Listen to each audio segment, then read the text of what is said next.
Coming up, 9 governors, including Arizona Governor Doug Ducey, are gathering at the border to discuss everything from drugs to illegal immigration. Plus, we'll meet a singer-songwriter who tells the tales of her ancestors and today's world problems through her music. And later, the Mercury are back on their home court after some creative scheduling with the Suns. What today's game could mean for them. Cronkite News starts now.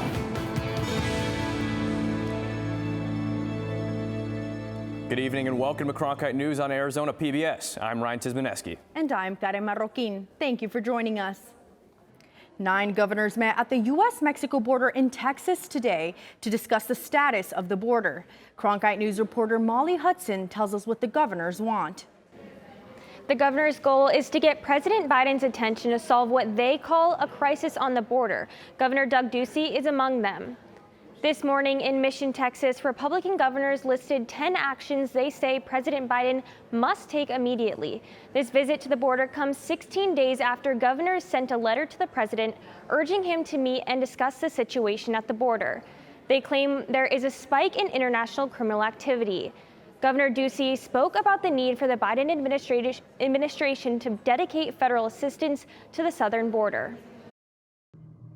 We need additional resources to fight drug cartels, arrest offenders, support victims, and prevent lethal and dangerous drugs from reaching American cities and schools across our country. Governor Ducey and 25 others signed the letter. Ducey says they won't just sit around and wait. They're asking for a safe and secure border. The governors also discussed ending the catch and release policy and finishing construction on the border wall. In the studio, Molly Hudson, Cronkite News. Due to the COVID-19 cases and the recent increase in West Nile virus cases, Honor Health Hospital System, one of the largest hospital systems in Arizona, is close to full capacity. All but one hospital is at full capacity out of their 6 care hospitals. The hospitals are forced to postpone elective surgeries and tell some patients to look for care somewhere else. With staff shortages caused by the pandemic, mixed with all the COVID-19 and West Nile virus cases, the staff is spread thin. Honor Health advises that people get vaccinated, wear masks, and use insect repellent. The Biden administration is pushing back and asking Governor Doug Ducey to stop using COVID-19 relief money to fund anti-mask efforts in schools. Over the summer, Governor Doug Ducey launched a $163 million educational grant program to aid schools without mask mandates in place, as well as a $10 million voucher program, which helps students transfer to schools without mask mandates. A recent letter from the U.S. Treasury Department says the grant programs are not a permissible use and undermine evidence-based efforts to stop the spread of COVID-19. The U.S. Deputy Secretary is asking the state to explain how it will fix the problem within the next 30 days. The U.S. Department of Education announced changes to the federal student loan forgiveness program today. The agency says this could bring relief to over 550,000 borrowers working in nonprofit sectors and in government. Around 22,000 borrowers will automatically be eligible for student loan forgiveness. The loan forgiveness plan will also include assisting military service members and federal employees when accessing the Public Service Loan Program resources. In the last 18 months, Arizona saw a 0.3% decrease in construction employees, according to the Associated General Contractors of America. But Arizona saw a rise in construction employments by 0.8% from July to August. Reporter Julia Sandor went to Western Maricopa Education Center, or WestMec, to see their innovative general construction technology course and see how we can prepare students for the future. Concrete, masonry, roofing, and many more complex skills are taught through the WestMec General Construction Technology program.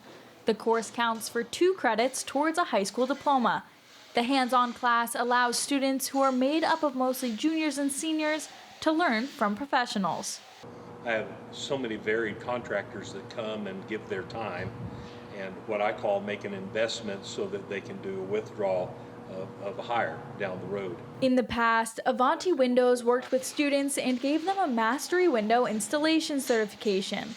And students have worked in person with Coors Lab Structures, a company that builds parking structures in Arizona. The contractors who come to the class share their knowledge to help students succeed. I heard that they're really great in what they do, so that was really exciting. I got them to check what I did, and they said it was great, so I really like having them here. Students interested in the residential or commercial construction industry can join the one-year program to get a head start in the field. Last year I did the electrical program with Mr. Markham as well, and so I decided that was really interesting, and I decided to develop more skills in this type of field, so I joined construction. Students are also building a house that Habitat for Humanity is going to model their future homes after. The students made their own blueprints and collaborated to pick the best design. Those contractors are begging for my kids. They want my kids because the work ethic that they have and the knowledge in which they have spent 3.5 hours every single day learning that trade. So that's why our kids are really wanted among the contractors. They're showing up with skill and they know how to work. In Buckeye, Julia Sandor, Cronkite News. Next year, the class at West Meck will change from a one-year course to 2 years to give students more opportunity for hands-on learning. The city of Chandler is taking applications for their public housing wait list. After the break, we'll tell you more about the application process. And foster rehabilitation for former inmates. Stay tuned to find out more about the organization's efforts to get people back on their feet.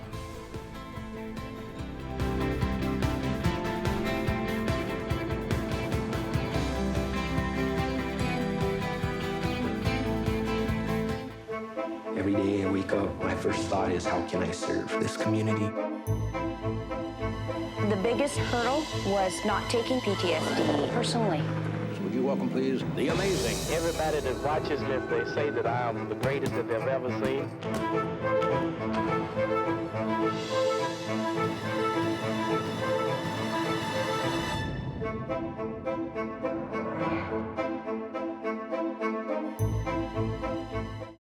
I was so excited when I learned that I was going to be the next moderator of Washington Week.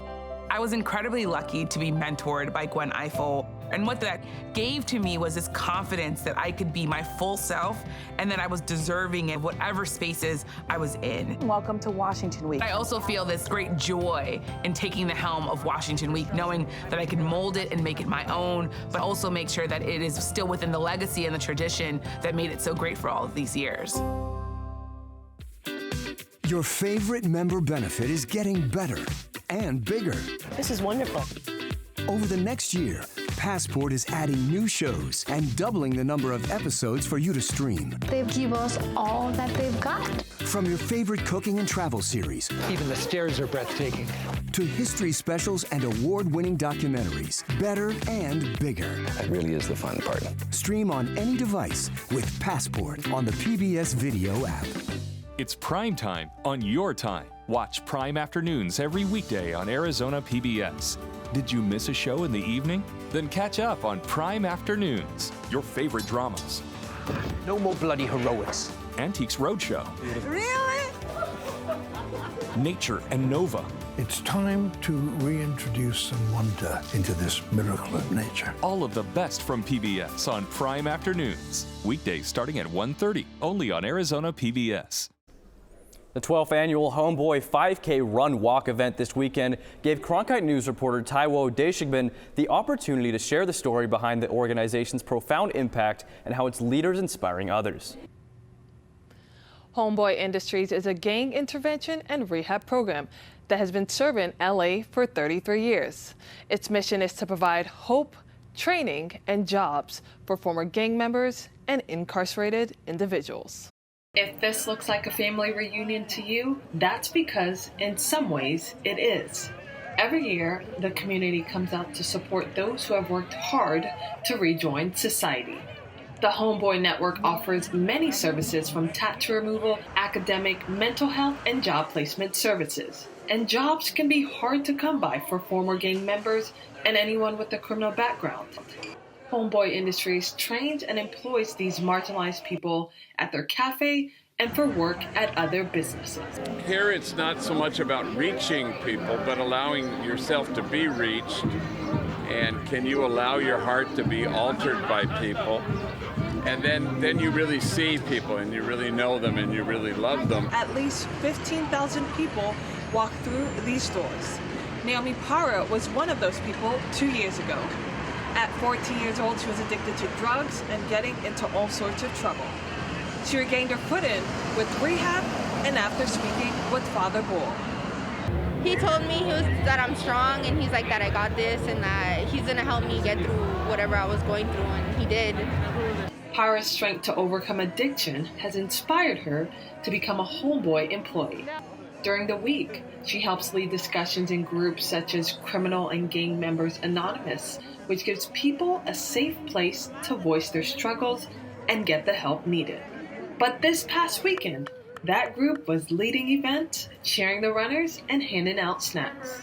It keeps us together as a community, and it shows that we're not alone, and there's more things to do than just be getting high and kicking it with the homies. The world isn't just a bad place. There's a bunch of beauty in it, and just like these events, having everybody come together as a family. The community's presence at this event is what helps advance Homeboy's mission to stand with folks on the margins. In Los Angeles, Taiwa Deshigbin, Cronkite News. Chandler's public housing waitlist for low-income families is reopening. This is the first time that the list has been open since 2018, and it will remain open until noon on October 14th. The U.S. Department of Housing and Urban Development funds the public housing program to help low-income families find affordable housing. Those interested have to fill out a pre-application, and 2,000 of those will be randomly chosen and put on the wait list. Following the end of the eviction moratorium, the Biden administration is attempting to prevent evictions from public housing if rent isn't paid. The Department of Housing and Urban Development's new rule says that those living in HUD-subsidized public housing cannot be evicted for not paying rent unless they are giving 30 days notice and information about federal emergency rental assistance. The rule also applies to people living in project-based rental assistance properties. Public housing authorities expected to comply to the new rule immediately rather than the normal 30 days. We're easing into the fall with some cooler temperatures on the horizon. Elliot McVeigh is in the Weather Center with details. Feeling muggier than usual this time of year? Well, you're probably not alone.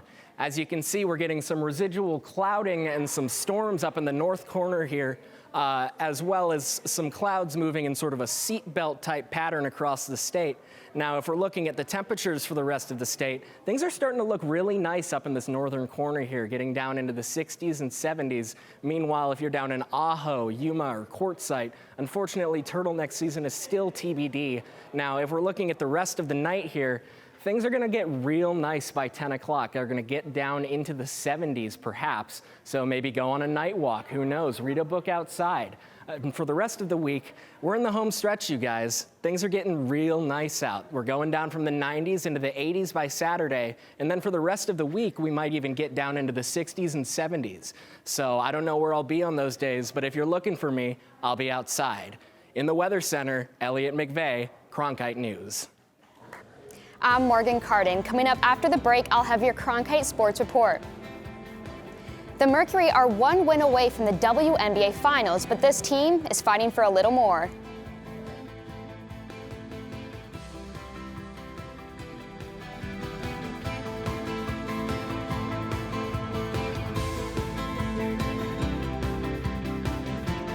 Take a journey with Arizona PBS. Join us every Sunday afternoon for Destination Drama. Watch all your favorite PBS dramas like Grantchester. I'm William Davenport, new vicar of Grantchester. Poldark. Nothing in my life has meaning without you. And Victoria. I know that I'm young, but I know my duty. And if you missed a recent primetime drama, we'll help you catch up on those. Destination Drama, every Sunday afternoon at 1. Only on Arizona PBS. By the year 2050, there will be more plastic in the ocean than fish. Before Professor Halden, I had an insane amount of passion, but I almost felt helpless because I didn't know how to use it. Professor Halden gave me a chance to make a difference. Being at a place like ASU allows you to take these big leaps. Ultimately, the biggest problems in the world cannot be solved alone.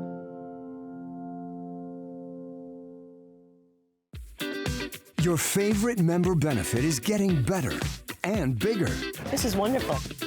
Over the next year, Passport is adding new shows and doubling the number of episodes for you to stream. They give us all that they've got. From your favorite cooking and travel series. Even the stairs are breathtaking.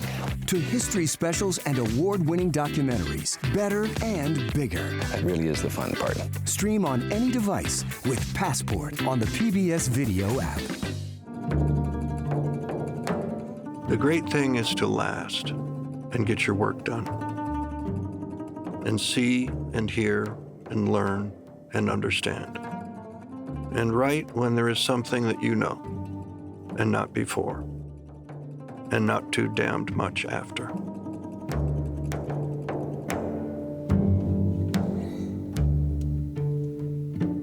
Coming in April to Arizona PBS. Cronkite News is more than your local news station. Through our innovative ideas, we create new ways to connect with our viewers and have their stories be heard. Our cutting-edge technology allows us to take a deeper dive into seeking the truth and delivering new perspectives.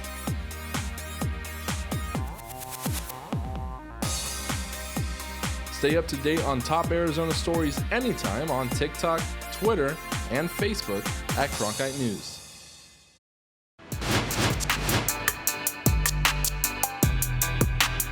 Back, I'm Morgan Cardin with your Cronkite Sports Report. It's Game 4 between the Mercury and Aces tonight at Footprint Center. The Mercury are just one win away from playing for their 4th WNBA championship. Their playoff run has sparked controversy, however, as the team has not been able to play on its home court until tonight. In a candid interview with Alex Simon of The Next, Griner said it was frustrating and asked why anything should be more important than their playoff game.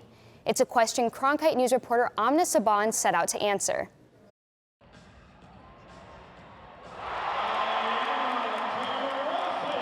The Phoenix Mercury routed the Las Vegas Aces in the semifinal Game 3 at Desert Financial Arena. Instead of playing at their usual downtown home, Disney on Ice, which had been rescheduled due to the pandemic, took center stage. It sort of just created a perfect firestorm where both of what would have been our first 2 playoff games had conflicts at our arena. Mercury president Vince Kozar cited that the WNBA single elimination playoff format creates unpredictability for playoff scheduling, which is set in stone by ESPN. So we've never, on the Mercury side, ever had to move a regular season game because of a building conflict. We just work around them. In the playoffs, that's just simply not something you can do. Despite playing 2 playoff games, first at GCU, then at ASU, the Mercury X Factor fans, who Kozar calls family, still followed the team to temporary homes. Family is the one who can be real honest with you, even if it's not super nice, but who's also going to have your back no matter what, right? They're not hesitant to tell us, hey, this is crap. And the fans do agree. When the Phoenix Suns were in the playoffs, I didn't see them playing anywhere else besides their home court. Now, heading into Game 4, the Suns moved up their preseason home opener, allowing the Mercury to possibly clinch a finals berth at Footprint Center. And it should be a very packed out house. I want to see Suns and X Factor fans in that building. Both the NBA and WNBA games will be played with the Mercury's logo on the hardwood. It kind of makes sense. They're preseason in the playoffs, so it just makes sense. It makes sense. That's how it should be. In Phoenix, Amna Sapan, Cronkite News. We have team coverage on today's unusual NBA and WNBA doubleheader. Cronkite News reporter Jaden Sermani is at Footprint Center as the Suns face the Lakers first before the Mercury take on the Aces. The Suns rallied the Valley this summer on their quest for an NBA championship. The team is now rallying behind the Mercury as they look for a championship of their own. The Suns play the Lakers in a preseason matinee, and they're hoping fans will stay for the Mercury's playoff game tonight. Coach Monty Williams said Diana Taurasi and crew deserve everyone's respect. Talking about DT, maybe the greatest women's player of all time, but one of the best basketball players of all time. And Skylar is Notre Dame. So I can go on and on and on, about my affinity towards their team. And I just like the way they play. They play hard. You can tell they enjoy playing with each other. And I'm sure the city is grateful to have a team like that they can call a champion. I don't think they get enough credit. brought 3 championships to this city and still don't get the credit they deserve. A big day for basketball in the Valley as a doubleheader is underway. The Suns just released their new campaign, Valley Proud, which hopes to capture the renewed energy brought last season. That pride will be on display tonight as the Mercury look to move on to the finals. At the Footprint Center, Jaden Sormani, Cronkite News. After taking down UCLA last Saturday, the Sun Devils host Stanford on Friday night. The Cardinals are coming off an upset of their own after beating Oregon, who was ranked number 3 in the country. ASU has been more disciplined after penalties hurt their chances to win earlier in the year. The Devils have committed just 13 penalties since their loss against BYU. Although Stanford poses a different challenge, defensive coordinator Antonio Pierce says the team has been good at making adjustments all year long. Just like Zach has all his thousands of personnels and formations, we have the same thing, and each game presents those opportunities, or they don't. You know, they had a special player at the slot, and you want to put your best players in the best positions. It's about the best 11. Stanford, if they want to go 1-23, we'll put the best 11 out there for that. We'll try to match that personnel. I think that's what we've evolved in over the last, 18 or 20 months here, once Ben Marv took over. GCU has officially sold out all their season tickets for the men's home games this year. Limited to a 3,000 fan capacity last season, GCU has sold more than double that ticket total for each of this year's home games. The Lopes made the NCAA tournament for the first time last year in Bryce Drew's debut season as head coach. This year will be the first time the GCU arena will allow maximum capacity since the 2018 season, in which they averaged over 100% capacity, the highest in the country at a little over 7,000 fans per home game. The Lopes start their season later this month on October 30th in an exhibition game against Western New Mexico. That's all for your Cronkite Sports Report. Back to you, Karen and Ryan. Coming up on Cronkite News, an emerging artist and her musical process. Stay tuned to find out more on her debut album that tells the tales of her ancestors.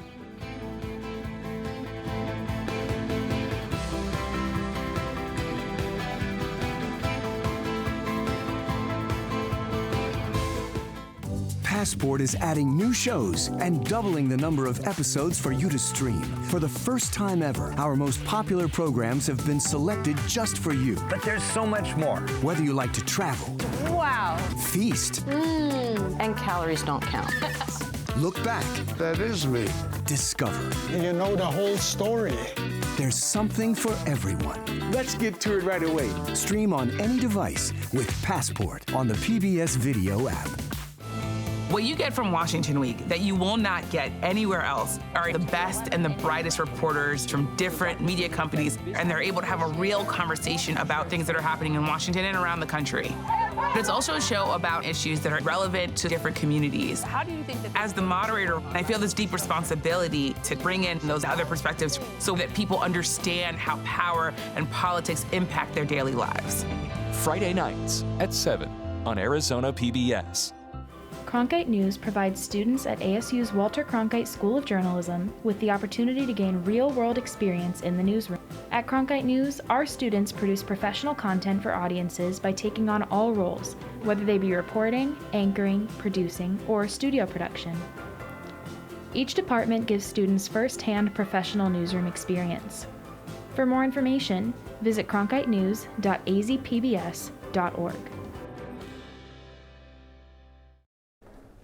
Hispanic Heritage Month began on September 15th, and here on Cronkite News, we'll be celebrating and sharing stories of the Latino community throughout the state.